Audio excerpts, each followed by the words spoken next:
Hello commandos, welcome to biometrics classes online. और solution में हम लोग बात कर रहे हैं ऑस्मोसिस वाले टॉपिक पर। अभी तक मैंने आपको बता दिया कि ऑस्मोसिस क्या होता है। Flow of solvent from solution of lower concentration to solution of higher concentration through semi permeable membrane is called osmosis. और ऑस्मोसिस के कारण जो हाइड्रोस्टैटिक प्रेशर एक्सर्ट करेगा, the pressure exerted on semi-permeable membrane by the flow of solvent by the osmosis is called osmotic pressure। उसको हम osmotic pressure कहेंगे। और osmotic pressure को मेजर करने के लिए हम कौन कौन से मेथड यूज कर सकते हैं उसके बारे में हमने बात किया। तो osmotic pressure is measured by the number 1 Berkeley-Hartley method। This is lab preparation method for measurement of osmotic pressure। Then T. Pfeffer's, D. Barry's or Townsend porous disc method, and one of the another method is Morse and Fraser method is used to calculate, used to measure the osmotic pressure of the solution। तो ये वो methods है जिनका use हम osmotic pressure of the solution को calculate करने के लिए करते हैं। अब हम बात करेंगे law of osmotic pressure। law of osmotic pressure, परासरण दाब के नियम। law of osmotic pressure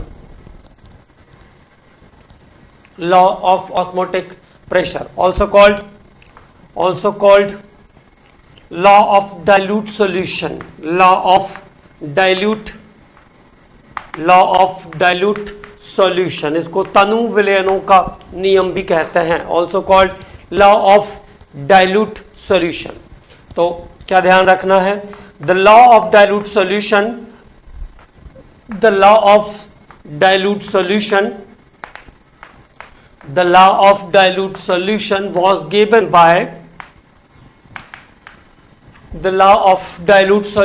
was given by want of।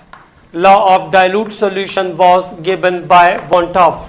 तो law of dilute solution किस साइंटिस्ट ने दिया था? want of ने दिया था। the law of dilute solution was given by want of। law of dilute solution was given by want of। law of dilute solution किसने दिया? want of ने दिया। ठीक है। for this law want of was awarded by the Nobel Prize। और इस law के लिए, इस लॉ को देने के लिए वॉन्ट ऑफ को नोबेल प्राइज मिला था। और एक जनरल नॉलेज की एक इंफॉर्मेशन आपको और देता हूं। Van't Hoff was the first scientist who was awarded by the Nobel prize in field of chemistry. Van't Hoff वो पहले वैज्ञानिक थे जिनको केमिस्ट्री की फील्ड का नोबेल प्राइज भी मिला था। तो van't Hoff was awarded by the Nobel prize first time in field of chemistry. Chemistry के फील्ड का पहला नोबेल प्राइज वॉन्ट ऑफ को मिला था। तो अब वॉन्ट ऑफ ने देखो काम क्या किया। तो वॉन्ट ऑफ ने काम ये किया कि जो बॉयल्स और चार्ल्स के लॉ हैं गैसेस के लिए, the law is Boyle's law and Charles law which is applicable for the gases are apply for the solution. उन लॉ को वॉन्ट ऑफ ने डाइल्यूट सॉल्यूशन के लिए भी अप्लाई किया। तो लॉ ऑफ ऑस्मोटिक प्रेशर में जो पहला लॉ आएगा that is Boyle van't Hoff law, उसको हम कहेंगे बॉयल वॉन्ट ऑफ लॉ। तो first is the Boyle van't Hoff law. ठीक है। और जैसे वहां पे आपका बॉयल्स लॉ क्या है? P is reciprocal to V। P is reciprocal to V at constant temperature। At constant temperature P is reciprocal to V। This is the Boyle's law। अब यहां पे बॉयल वॉन्ट ऑफ लॉ किससे relate करेगा? Dilute solution से relate करेगा। It is related with the dilute solution. वो किसके लिए है? गैसेस के लिए है। तो अब यहां पे बॉयल वॉन्ट ऑफ लॉ में क्या कहा इसने, इसको देखते हैं। What is the statement? At constant temperature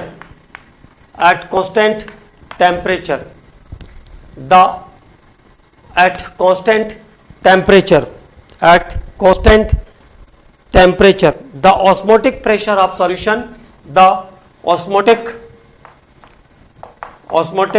pressure of solution, the osmotic pressure of solution at constant temperature the osmotic pressure of solution is directly proportional to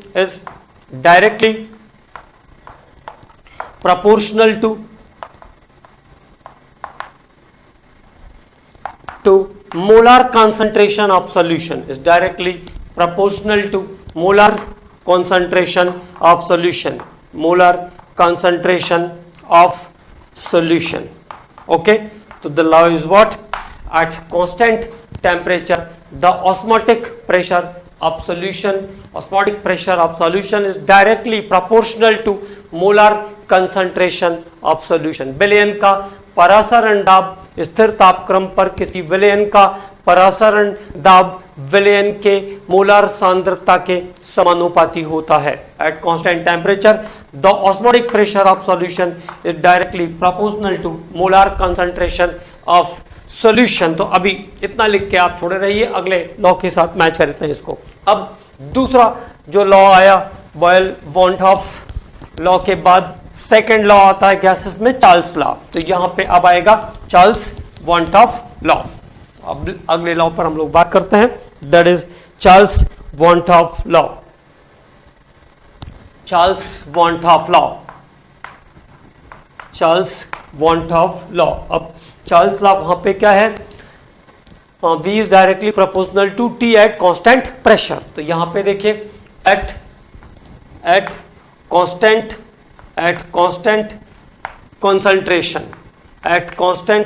concentration, स्थिर सांद्रता पर, at constant concentration the osmotic pressure of solution, at constant concentration the osmotic pressure of solution at constant concentration, the osmotic pressure of solution at constant concentration, the osmotic pressure of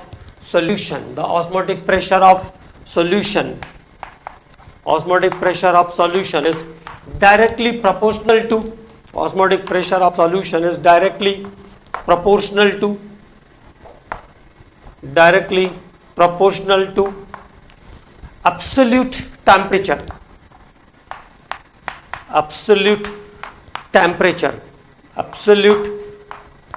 So what is the law? Okay, clear? At constant concentration the osmotic pressure of solution is directly proportional to absolute temperature. स्थिर सांद्रता पर विलयन का परासरण दाब, ठीक है, परासरण दाब परम ताप के विलयन के परम ताप के समानुपाती होता है. Is directly proportional to absolute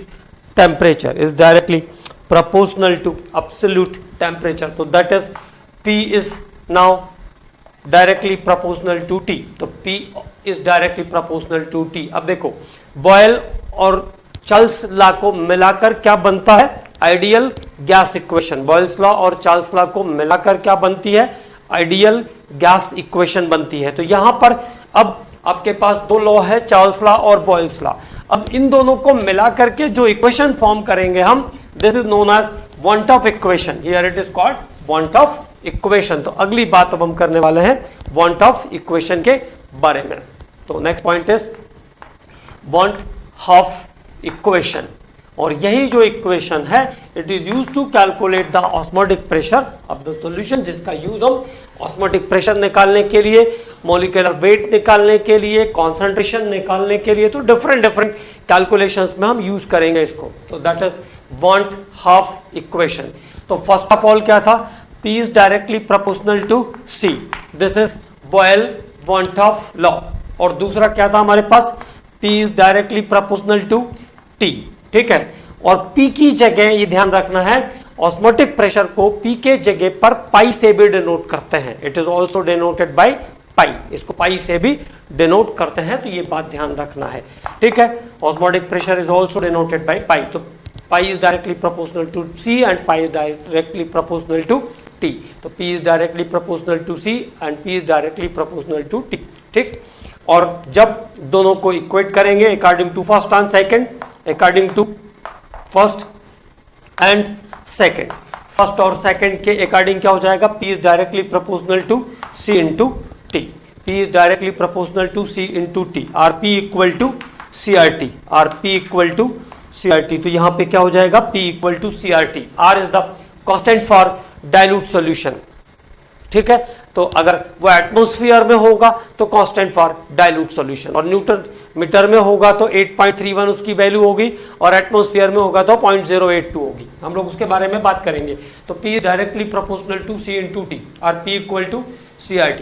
ठीक है, तो एक तो आपको ये इक्वेशन ध्यान रखना है, पाई इक्वल टू CRT और P इक्वल टू CRT, जहां पे C क्या है? C is the molar concentration. अब देखो C की जो वैल्यू है, C is N/V, number of moles per litre. तो हम ऐसा भी लिख सकते हैं, pi equal to N/VRT, pi equal to N/VRT, और N is the number of moles. N क्या है? नंबर ऑफ मोल्स, और number of moles equal to क्या होता है? Gram weight by molecular weight. Number of moles equal to what?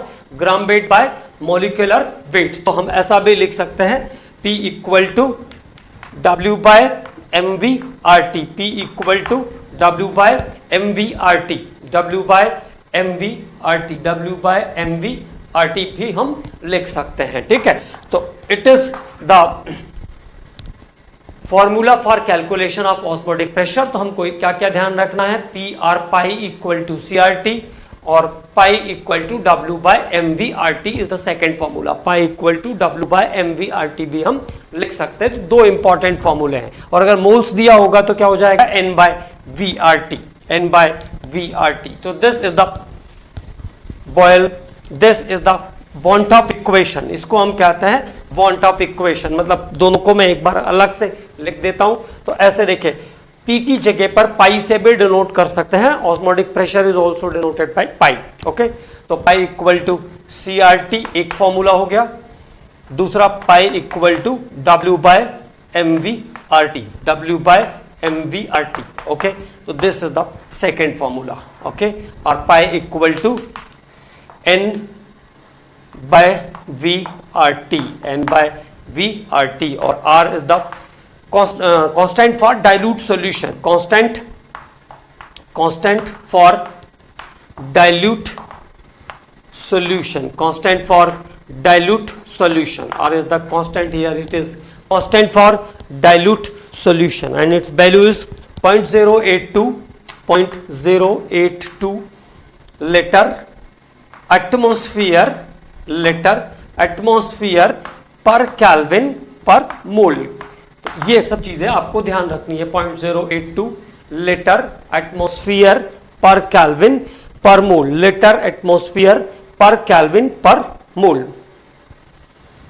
और अगर MKS SI unit की बात होगी, MKS और SI यूनिट, तो प्रेशर यहां पे देखो, नॉर्मल यूनिट में प्रेशर की यूनिट एटमॉस्फेयर है. ठीक है ना.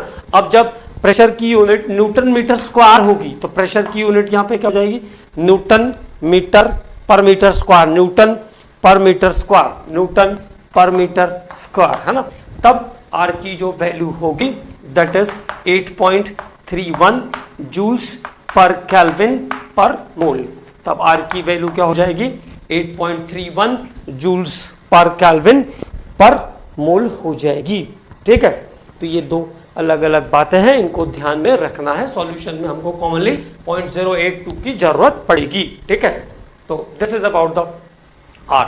तो हमने बात किया पाई इक्वल टू CRT, और pi equal to W by MVRT, और pi equal to N by VRT. Okay, N by VRT. तो ये तीन इंपॉर्टेंट फॉर्मूले, उसी फॉर्मूले के तीन इंपॉर्टेंट पॉइंट्स हमने बाहर निकाल लिए, जिनके हमें जरूरत पड़ेगी कैलकुलेशन के लिए. ठीक है, अब बात करते हैं कुछ और पॉइंट्स पर. पहले कुछ और पॉइंट्स को डिस्कस करते हैं, उसके बाद फिर फाइनली इस पे हम लोग क्वेश्चन पर बात करेंगे. ठीक है, तो अब अगला जो हमारा टॉपिक है जिस पे हम बात करने वाले हैं वो है types of solution based on osmotic pressure. Types of solution based on osmotic pressure. परसरण दाब के आधार पर विलयनों के प्रकार. Types of solution based on osmotic pressure. Types of solution based on based on osmotic pressure. Types of solution based on osmotic pressure. परासरण दाब के आधार पर विलयनों के प्रकार. तो कितने टाइप के सॉल्यूशन होते हैं ऑस्मोटिक प्रेशर के बेस पर? Number 1 is the hypotonic solution. Hypotonic solution. अधोपरासरी विलयन, hypotonic solution. Number 2 hypertonic solution. Hypertonic solution. Hypertonic, hyper मतलब ऊपर की ओर है ना, बढ़ा हुआ. hypo मतलब लैक, ठीक. हाइपरटॉनिक जैसे कहते हैं हाइपर होना मतलब ज्यादा गुस्सा करना है ना. तो ब्लड प्रेशर जब बढ़ेगा, बढ़ा हुआ रहेगा तो हाइपर, लेस रहेगा तो हाइपो.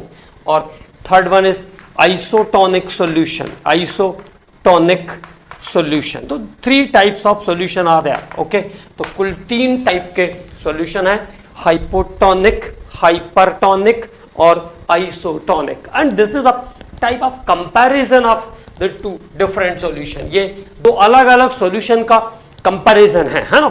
तो पहले फर्स्ट ऑफ ऑल हम बात करेंगे पहले 2 पर, hypotonic and hypertonic solution. Hypotonic and hypertonic solution दोनों को एक साथ कंपेयर करते हैं. Hypotonic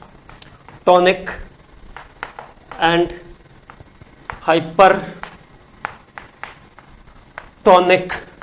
solution. Hypotonic and hypertonic solutions. ठीक है, तो क्या होते हैं हाइपोटोनिक और हाइपरटोनिक सॉल्यूशन? तो सिंपल सी बात है, 2 सॉल्यूशन है मेरे पास और अगर दोनों का ऑस्मोटिक प्रेशर अलग अलग है, there is 2 solution of different osmotic pressure. 2 solution of different osmotic pressure.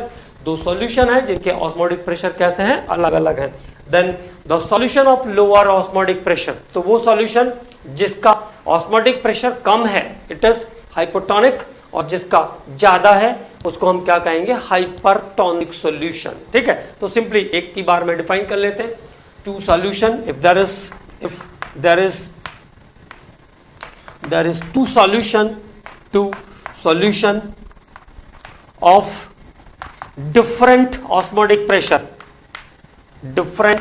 2 solution of different osmotic pressure, 2 solution of different osmotic pressure. 2 solution है मेरे पास और उनके osmotic pressure अलग अलग है. There is 2 solution of different osmotic pressure. Then the solution of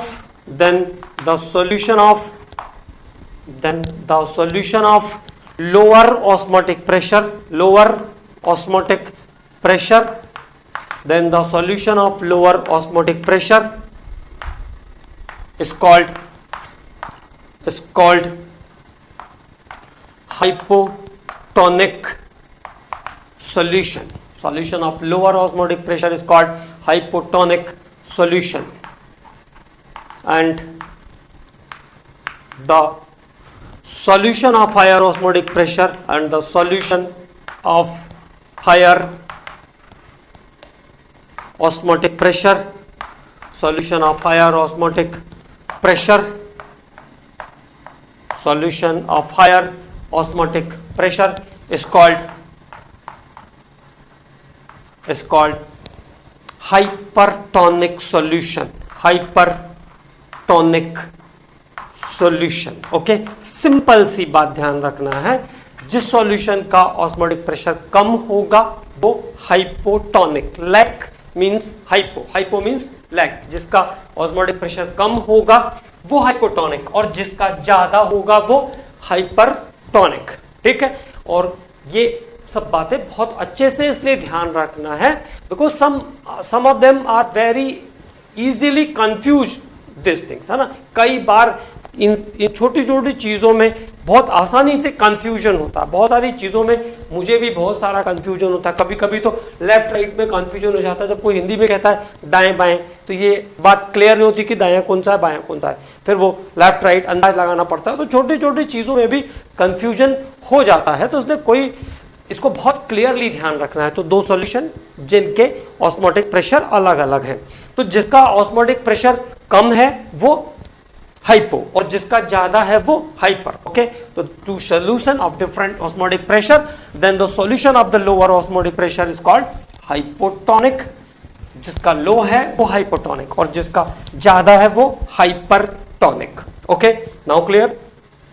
तो दो विलयन जिनके परासरण दाब भिन्न भिन्न है, जिसका परासरण दाब कम है वो हाइपोटोनिक और जिसका अधिक है वो हाइपरटोनिक सॉल्यूशन होगा। ठीक, एक और लाइन यहां पे आपको ध्यान रखना है, या तो एक काम करते हैं, पहले एक और कॉम्बिनेशन जो है उसको समझ लेते हैं फिर लिखेंगे। तो next is the isotonic solutions. Isotonic solution, isotonic solution. और आइसोटोनिक सॉल्यूशन फिर से comparison of the two solutions. Okay, now what, at the same temperature two different solution of the same osmotic pressure. दो ऐसे solution constant temperature या same temperature पर जिनका osmotic pressure same है उनको हम क्या कहते हैं? Isotonic solution. It is called isotonic solutions. So how it is defined?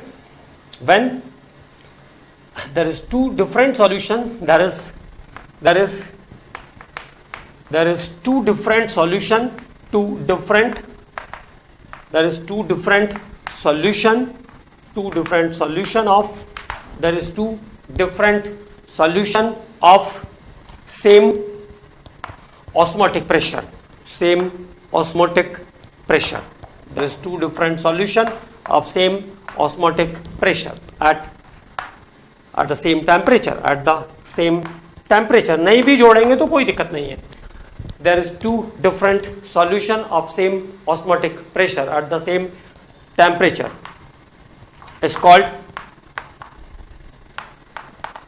called isotonic solution. Isotonic solution. Okay, तो क्या बात हो गई? दो सॉल्यूशन सेम टेम्परेचर पर जिनके ऑस्मोटिक प्रेशर सेम है, या सिंपली आप ऐसा ध्यान रख लीजिए, दो ऐसे सॉल्यूशन जिनका ऑस्मोटिक प्रेशर, दो अलग अलग solution, two different solution with same osmotic pressure, दो अलग अलग सॉल्यूशन जिनका ऑस्मोटिक प्रेशर सेम है, इज कॉल्ड आइसोटोनिक सॉल्यूशन। उनको हम क्या कहते हैं? आइसोटोनिक सॉल्यूशन कहते हैं। अब यहां पे हमको एक और बात की जरूरत पड़ेगी। तो देखो क्या कंडीशन आई? आइसोटोनिक सॉल्यूशन, है ना। तो अब यहां पे एक और बात ध्यान रखना है। देखिए, ऑस्मोटिक प्रेशर हमने कैसे निकाला था? Pi equal to W by mv/RT, W by mv/RT. This is the formula for calculation of osmotic pressure. ये ऑस्मोटिक प्रेशर को कैलकुलेट करने का formula. This is formula for calculation of osmotic pressure. Pi equal to W by mv/RT. ये pi equal to W by mv/RT is the formula for calculation of RT भी तो होगा ना, W by mv/RT. तो this is the formula for calculation of osmotic pressure, है ना। Okay, तो this is the formula for calculation of osmotic pressure. अब अगर कोई सॉल्यूशन आइसोटोनिक है तो क्या हो जाएगा? Pi 1 equal to pi 2, T1 equal to T2, R is the constant. तो ये R दोनों के लिए क्या हो जाएगा? R constant. ओके, तो क्या क्या चीजें रिप्लेस हो जाएगी? पाई रिप्लेस हो गया, R रिप्लेस हो गया और T रिप्लेस हो गया। Now what happens? W1 upon M1 V1 equal to W2 by M2 V2। ये एक बहुत इंपॉर्टेंट फॉर्मूला है for comparison of molecular weight. दो सब्सटेंसेस के मॉलिक्यूलर वेट को कंपेयर करने के लिए। तो in case of isotonic solutions the molecular weight of two substances are compared by W1 upon M1 V1 equal to W2 by M2 V2, W1 upon M1 V1 by W2 by M2 V2। Okay, तो जैसे पाई equal to CRT तो W by MVRT। ठीक है, अब यहां पे बात आ गई, जब आइसोटोनिक सॉल्यूशन होगा तो molecular weight of the two different solution is compared by W1 upon M1 V1 equal to W2 by M2 V2। तो this is the formula for calculation of molecular weight of isotonic solution. तो ये isotonic solution का molecular weight compare करने का formula लिखा हम लोगों ने। अब दो बातें और लिखनी। Number one the flow of solvent takes place from hypotonic का मतलब हुआ low osmotic pressure. Flow of solvent takes place from hypotonic, it means low osmotic pressure, hypotonic to hypertonic solution, hypertonic solution। Flow of solvent कहाँ होता है? Low osmotic to high osmotic, low osmotic to high osmotic, hypotonic to hypertonic solution, hypotonic to hypertonic solution. It means low osmotic pressure to high osmotic pressure. ठीक है, एक बात ध्यान रखेंगे, flow of solvent low osmotic pressure to high osmotic pressure. अब कैसे ध्यान रखेंगे? मान लीजिए भूल जाएंगे तो ध्यान रखेंगे, लीव्स क्या करती है? प्लांट की लीव्स जो है वो फूड मैन्युफैक्चर करती है, तो जो ग्लूकोज का कंसंट्रेशन होगा वो कहाँ होगा? ग्लूकोज का कंसंट्रेशन हमेशा लीव्स में ज्यादा होगा एज कंपेयर टू रूट, है ना। और पानी किधर जाता है? रूट से लेकर के किधर जाता है? लीव्स की तरफ जाता है। तो there is the lowest concentration of glucose.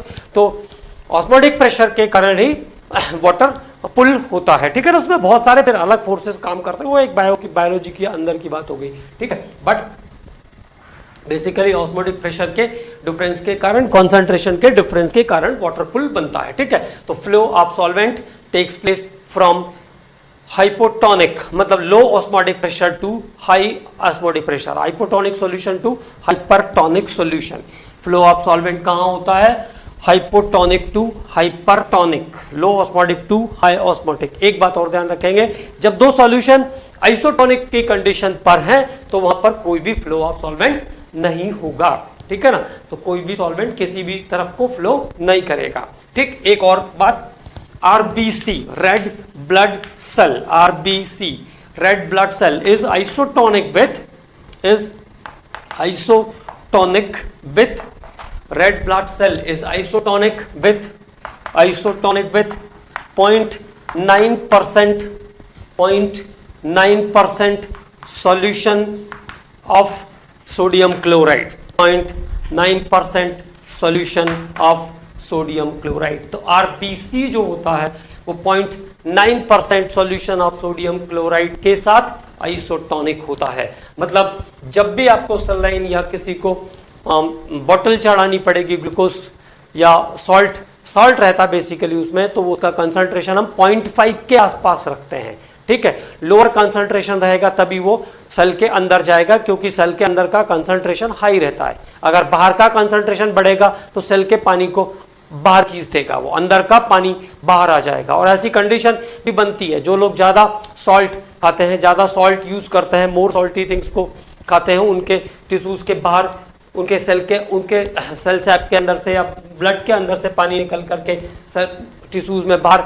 Store हो जाता है। दिस इज कॉल्ड एडिमा, उस कंडीशन को एडिमा भी कहते हैं। ठीक है, इसीलिए हमेशा बोलते हैं कि जो कोई भी खाने पीने की चीज़ है उसको लो सॉल्ट खाना है, लो सॉल्ट यूज़ करना है उसमें। और उसमें भी सोडियम क्लोराइड का यूज़, जो कॉमन सॉल्ट है white salt, it is very dangerous. ठीक है ना, क्योंकि ये ब्लड प्रेशर को क्या करता है? बढ़ाता है। ठीक है ना, increase the blood pressure, ionize होगा तो ब्लड प्रेशर कंसंट्रेशन बढ़ेगी, और कंसंट्रेशन बढ़ेगा तो ब्लड प्रेशर भी बढ़ेगा। इसलिए लो सॉल्ट डाइट यूज करना चाहिए, है ना। तो this is the two important point. तो फ्लो ऑफ सॉल्वेंट हमेशा low osmotic pressure to high osmotic pressure, मतलब हाइपोटोनिक टू हाइपरटोनिक की तरफ होगा सॉल्वेंट का फ्लो। दूसरी बात क्या कहा मैंने कि RBC is isotonic with 0.9% solution of sodium chloride. RBC 0.9% solution of sodium chloride के साथ आइसोटोनिक होती है। मतलब कोई भी चीज अगर आपको डालना है तो उससे कम कंसंट्रेशन, कोई भी चीज वहां पहुंचाना है, ठीक है, तो कम कंसंट्रेशन का, उससे कम कंसंट्रेशन का होना चाहिए। ठीक, अब इसी से रिलेटेड कुछ प्रॉब्लम्स के बारे में, कुछ एग्जांपल्स के बारे में हम बात कर लेते हैं, है ना, इंपॉर्टेंट भी है। थोड़ा सा ध्यान रखेंगे। दो इंपॉर्टेंट पॉइंट पर अब हम बात करेंगे। व्हाट हैपन्स व्हेन आरबीसी को ही एज एग्जांपल ले लेते हैं। What happens when RBC is placed in hypotonic solution. पहले हम बात करते हैं हाइपोटोनिक सॉल्यूशन की। RBC is placed in hypotonic solution. Hypotonic solution का मतलब है लोअर कंसंट्रेशन का सॉल्यूशन, है ना। बाहर आरबीसी को कंपेयर कर रहे हैं तो बाहर का जो एटमॉस्फेयर है वो कैसा है, लोअर ऑस्मोटिक प्रेशर का। तो चलिए देखें, अब इसको चेक करते हैं। व्हाट हैपेंस हियर, अब इसमें कुछ भी कहेंगे, अगर मान लो ऐसा बोलेंगे उसको वाटर में डाल दिया, ठीक है। अब अगर सॉल्ट वाटर में डाला तो आपको ध्यान रखना है बाहर का कंसंट्रेशन ज्यादा हो जाएगा, ठीक है ना। तो what happens when RBC is placed in hypotonic solution, red blood cell को क्या किया, हाइपोटोनिक सॉल्यूशन में डाला। इट मींस किसको कंपेयर कर रहे हैं, this is the cell, okay, ये सेल हो गया। और बाहर का एटमॉस्फेयर कैसा है, आउटसाइड का जो एटमॉस्फेयर है वो अभी कैसा है, हाइपोटोनिक है। तो दिस इज हाइपोटोनिक। हाइपोटोनिक का मतलब लो ऑस्मोटिक प्रेशर, जिसका ऑस्मोटिक प्रेशर कम है। हाइपोटोनिक का मतलब low osmotic pressure. It means किसको कंपेयर कर रहे हैं, सेल और आउटसाइड ऑफ एटमॉस्फेयर। सेल कैसा हो गया, हाइपरटोनिक। आरबीसी कैसा हो गया, हाइपरटोनिक। हाइपरटोनिक का मतलब क्या, high osmotic pressure, high osmotic pressure. It means cell is present in hypotonic solution. Cell कहां पे प्रेजेंट है, हाइपोटोनिक सॉल्यूशन में प्रेजेंट है। बार बार मैं इसलिए बोल रहा हूं ताकि बातें बहुत अच्छे से आपको ध्यान रहे, कंफ्यूज नहीं होना है। Cell is present in hypotonic solution और हमको पता है flow of solvent takes place और phenomena of osmosis start from hypotonic to hypertonic, hypo to hyper. तो पानी कहां से कहां जाएगा, सॉल्वेंट कहां जाता है, low osmotic pressure to high osmotic pressure, low osmotic pressure to high osmotic pressure. तो सॉल्वेंट का फ्लो कहां होगा, इनसाइड द सेल। सॉल्वेंट का फ्लो कहां होगा, inside the cell. This is called endosmosis, endosmosis. और इस फिनोमेना को हम क्या कहते हैं, इंडोऑस्मोसिस कहते हैं। This is called endosmosis. Cell के अंदर पानी जाएगा, ठीक है। अब सेल के अंदर पानी जाएगा तो जब तक कंसंट्रेशन बराबर नहीं हो जाएगी तब तक सेल पानी पीती रहेगी, पानी सेल के अंदर जाता ही रहेगा, है ना। तो हाइपोटोनिक टू हाइपरटोनिक मूवमेंट शुरू हुआ। This movement is called endosmosis. Cell क्या करेगा, वाटर एब्सॉर्ब करेगा और साइज ऑफ सेल बढ़ जाएगा, है ना। साइज, सेल का साइज बढ़ेगा and finally cell is burst, और फाइनली सेल बर्स्ट हो जाएगा। और bursting of cell is called haemolysis, और यहां पे इसको हेमोलाइसिस कहते हैं। Bursting of cell is called hemolysis. तो what happens in the process, cell is placed in hypotonic solution. It means solution of lower osmotic pressure, okay. तो outside of the cell the osmotic pressure is lower, inside of the cell osmotic pressure is higher. The solvent flow takes place from low osmotic pressure to high osmotic pressure. Water moves inside the cell which it is known as endosmosis, and it increases the size of cell and finally the cell get burst, and the bursting of cell is called hemolysis। और cell के burst होने का, फट जाने का जो phenomena है इसको हम क्या कहते हैं, हेमोलाइसिस कहते हैं, ठीक है। तो अब एक बार मैं इसको आपको पूरा सॉल्व करके पूरा एक्सप्लेन कर ही दिया है मैंने, एक बार मैं लिख देता हूं ताकि आप उसको लिख लें।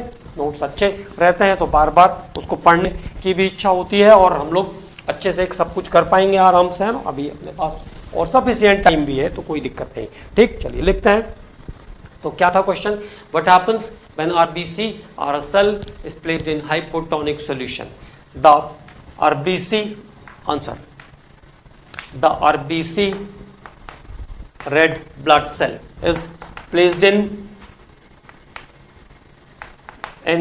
hypotonic solution, hypotonic solution। क्योंकि एक मैं आपको लिख के दूंगा, अगला वाला आपको खुद लिखना है। मैं उसको एक्सप्लेन करूंगा, आपको उसको खुद से लिखना है। RBC is placed in hypotonic solution. It means in the solution of it means outside of the cell, it means outside of the cell the concentration outside of the cell the concentration is lower. Hypotonic कहा मतलब lower concentration. It means outside of the cell, it means outside of the cell the concentration is lower. Okay, inside outside की बात कर रहे हैं. Outside of the cell the concentration is lower. And flow of solvent takes place from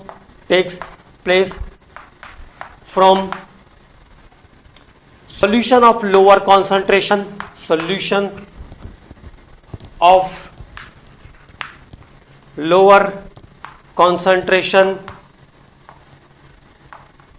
to solution of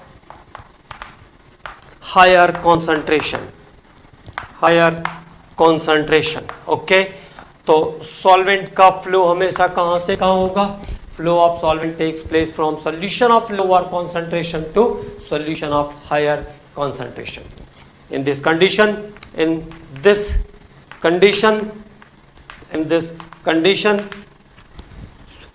flow of solvent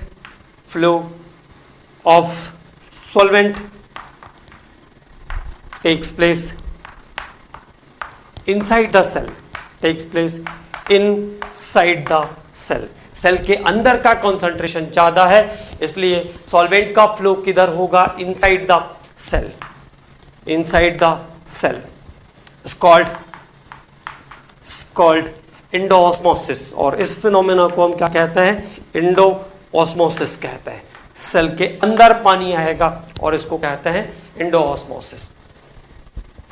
size of cell increases, जिससे क्या होगा? Cell का size बढ़ेगा. साइज ऑफ सेल इंक्रीजेस और cell का size बढ़ेगा. Cell swell हो जाएगी, ऐसा भी हम कह सकते हैं. Size of cell increases and finally cell burst. It's called haemolysis, और फाइनली सेल बर्स्ट हो जाएगी और इसको हम क्या कहते हैं? हेमोलाइसिस कहते हैं. This phenomena is called hemolysis. Okay, तो now what happens when a cell is placed in hypotonic solution? तो ये वो कंडीशन है जब किसी सेल को हम हाइपोटोनिक सॉल्यूशन में डालते हैं. तो सेल को जब हाइपोटोनिक सॉल्यूशन में डालोगे तो सेल के बाहर का एटमॉस्फेयर हाइपोटोनिक, इनसाइड हाइपरटोनिक, तो सेल के अंदर पानी जाएगा. This is called endosmosis. इसको हम कहते हैं इंडोऑस्मोसिस. और जब सेल धीरे धीरे वाटर एब्जॉर्ब करेगा तो सेल का साइज स्वेल हो जाएगा. सेल स्वेल हो जाएगी, सेल का साइज बढ़ने लगेगा and finally cell get burst, और फाइनली सेल बर्स्ट हो जाएगी. और इस फिनोमेना को हम कहते हैं haemolysis for in case of RBC. Okay, अब अगली बात करते हैं हम इसका ऑपोजिट. तो मैं आपको एक्सप्लेन कर देता हूं, आप उसको लिखेंगे जैसा हमने पहले वाले को लिखा है, ऐसे ही आपको उसको भी टर्मोलॉजी में ला करके लिखना है. ठीक है, तो अगली बात करेंगे हम what happens when a cell और RBC is placed in hypertonic solution. Okay, hypertonic solution. तो दो कंडीशन होती है, कभी लोअर कंसंट्रेशन, कभी हायर कंसंट्रेशन. ठीक है, और जब भी आइसोटोनिक होगा तो हमें पता है आइसोटोनिक होगा तो कोई चेंज ही नहीं होगा. दोनों तरफ का अगर ऑस्मोटिक प्रेशर सेम है तो then there is no movement of solvent any side. Isotonic में सॉल्वेंट का कोई मूवमेंट नहीं होगा. ठीक है, अब क्वेश्चन चेंज हुआ. What happens when a RBC is placed in hypertonic solution? तो जब हाइपरटोनिक सॉल्यूशन में रखा जाएगा आरबीसी को, तब क्या फर्क पड़ेगा? तो देखो, cell is now in hypertonic solution. It means what? Cell के अंदर का ऑस्मोटिक प्रेशर इस बार कम है. Cell is in hypertonic solution. ऐसा भी कह सकते हैं cell is placed, any cell is placed in saline water, नमक के पानी में रखा, तो 0.9 से ज्यादा जैसे ही कंसंट्रेशन होगी वो हाइपरटोनिक हो जाएगा, इट इज हाइपरटोनिक। 0.9 से ज्यादा कंसंट्रेशन पर वो बाहर, वो अंदर के लिए हाइपरटोनिक हो जाएगा। तो what happens, that cell is placed in hypertonic solution. तो बाहर का सॉल्यूशन कैसा है, hypertonic. Hypertonic means high osmotic pressure, बाहर का और सॉल्यूशन कैसा है, high osmotic pressure. It means inside the cell is what, hypotonic, inside the cell hypotonic. Hypotonic means lower osmotic pressure, lower osmotic pressure, तो अंदर का ऑस्मोटिक प्रेशर कम, बाहर का ऑस्मोटिक प्रेशर ज्यादा। और सॉल्वेंट का फ्लो हमेशा low osmotic pressure to high osmotic pressure, low से high. It means the solvent, the water moves outside of the cell, और जब पानी सेल के बाहर की तरफ निकलेगा तो दिस इज कॉल्ड एक्सोऑस्मोसिस। इसको क्या कहेंगे, exosmosis, exosmosis, this is called exosmosis, this is called exosmosis. और सेल का साइज क्या हो जाएगा, स्क्वीज हो जाएगा, सेल छोटी हो जाएगी, the size of cell squeezes, and the squeezing of cell is called plasmolysis. और सेल के स्क्वीज होने के फिनोमेना को क्या कहते हैं, plasmolysis.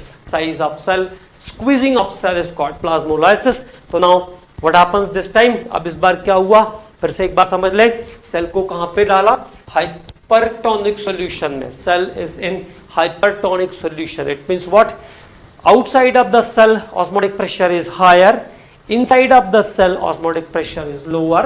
The flow of solvent is always takes place from low osmotic pressure to high osmotic pressure. So solvent move outside of the cell, this time वो low osmotic pressure से या hypertonic से कहाँ जाएगा, hypertonic की तरफ जाएगा। तो the flow of solvent is from outside of the cell, cell का पानी अब की बार बाहर की ओर निकलेगा, outside of the cell, ठीक है। And this is called exosmosis, और सेल से बाहर की ओर पानी का निकलना क्या होता है, एक्सोऑस्मोसिस।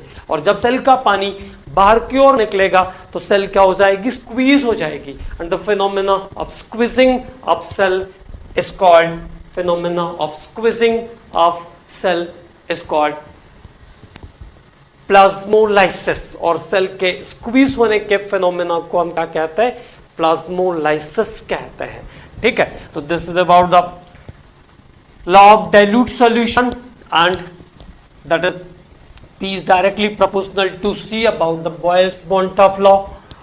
P is directly proportional to T about the Charles-Bontoff law. दोनों को मिलाया हमने तो P इक्वल टू CRT बना लिया, P इक्वल टू CRT या pi equal to CRT, pi equal to W by MVRT। जब मोलार मॉलिक्यूलर वेट रहेगा तो W by MVRT यूज कर लेंगे हम। And for the condition of isotonic, और if there is two different solution of same osmotic pressure, then the pi equal to CRT, दोनों के लिए पाई की value pi 1 equal to pi 2 और P1 equal to P2 ऐसा भी कह सकते हैं हम। और टेम्परेचर भी सेम रहेगा, R ऑलरेडी कांस्टेंट है, तो that time the formula for comparison is W1 upon M1 V1 equal to W2 by M2 V2। Okay, तो यहां से हमने बात किया ऑस्मोटिक प्रेशर से रिलेटेड क्या क्या इंपॉर्टेंट पॉइंट्स हैं उसके बारे में। अब जो अगली बात है वो उस पर हम आएंगे, और वो है numericals related with the osmosis. तो ऑस्मोटिक प्रेशर से रिलेटेड न्यूमेरिकल्स के बारे में अब बात करेंगे। तो एक क्वेश्चन अभी करते हैं, फिर अगले लेक्चर में और भी क्वेश्चंस करेंगे, और उसके बाद फिर elevation of boiling, depression of freezing और राउल्ट्स लॉ, वॉन-टॉप फैक्टर, इतना बचा हुआ है इस यूनिट के अंदर, ठीक है। तो अभी एक क्वेश्चन कर सकते हैं हम लोग, लिखिए, लिखते हैं उसको, calculate the osmotic pressure of, calculate the osmotic pressure, calculate the osmotic pressure, calculate the osmotic pressure, calculate the osmotic pressure of, osmotic pressure of, osmotic pressure of 0.01 point, okay, 0.01 molar, 0.01 molar aqueous solution of urea, aqueous solution of urea at 27 degree centigrade. तो 0.01 molar aqueous solution of urea का osmotic pressure निकालना है। तो क्या दिया है? 0.01 molar, it means the concentration is given, concentration is given, the formula is pi equal to CRT, और इस बार हमको C डायरेक्टली दिया हुआ है 0.01, R is the 0.082, temperature 27 degree centigrade, it is in kelvin, 273 plus 27, 273 plus 27, तो now it is 300, तो 300 kelvin is the temperature. तो एक 0 से ये इधर आ जाएगा और एक 0 से ये इधर हो गया, 1 पे चला गया ये, है ना। तो 2 0 कैंसिल हो गए, 0.082 मल्टीप्लाई कर दीजिए, 3 2 जा 6, 3 8 जा 24, 4 का 24, तो 4 आ गया, यहाँ पे 2 कैरी हो गया, 3002, 0.246 एटमोस्फियर। तो आंसर आ जाएगा 0.246 atmosphere is the osmotic pressure. तो क्या क्वेश्चन था? Calculate the osmotic pressure of 0.01 molar solution of urea at 27। तो formula is pi equal to CRT because molar concentration is given. Okay commandos, next lecture में हम लोग इस पे और क्वेश्चंस करते हैं और फिर बचे हुए अगले हिस्से को भी फिनिश करते हैं। Okay, thank you.